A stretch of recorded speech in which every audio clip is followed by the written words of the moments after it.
And we'll begin this hour in Rumford, a town with a rich history tied to its forest land. Now some local folks are working to make sure it stays that way in the future. News Center Maine's David Guilford has our story. Rumford has plenty of green, even in dreary March. Thank you all so much for coming to our site walk. But nothing quite like this. On the Isthmus Road near the Black Mountain Ski Resort, multiple local nonprofits worked to buy 446 acres of woods to make what they're calling a community forest.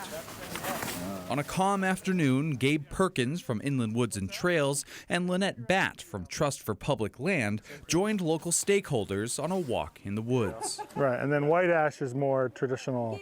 Thanks to state and federal grants, Inland Woods and Trails, based in Bethel, now owns the land, through which they plan to gently carve 13 miles of hiking, biking, snowshoeing, even backcountry ski trails. But you end up falling right in love with the place because it has this blank canvas of opportunity.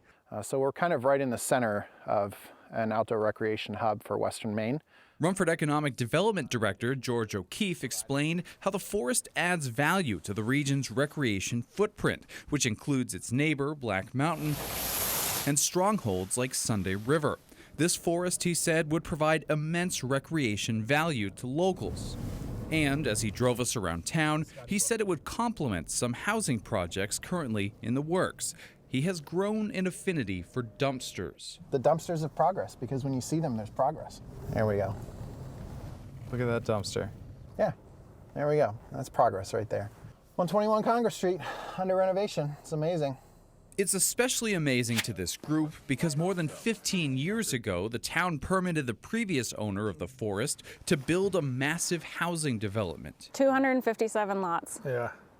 On this 450 acres. Yeah, like very carved Like up. right where we're standing, there would have been 2 or 4, 8 houses. Yeah. Instead, Batt called this move development in the right places. What's the balance? Where does development belong? Where are some good spaces around that to preserve? And in buying this forest themselves, Batt promised, every acre here is public forever. What will be in the deed of this property is a requirement that the public can always access this land and that the snowmobile trail always goes through it. There is much to be done, and you could drive by right now and not know it's there. But in time, this group hopes this place is a reason to stop and stay a while, maybe forever. In Rumford, David Guilford, News Center, Maine. The nonprofit group is still working to raise about $500,000 for trail projects and maintenance. Residents who want to share their input on the possibilities for the forest can attend the community input meetings. The last 2 meetings are on April 17th and May 15th. That's the third Wednesday of each month.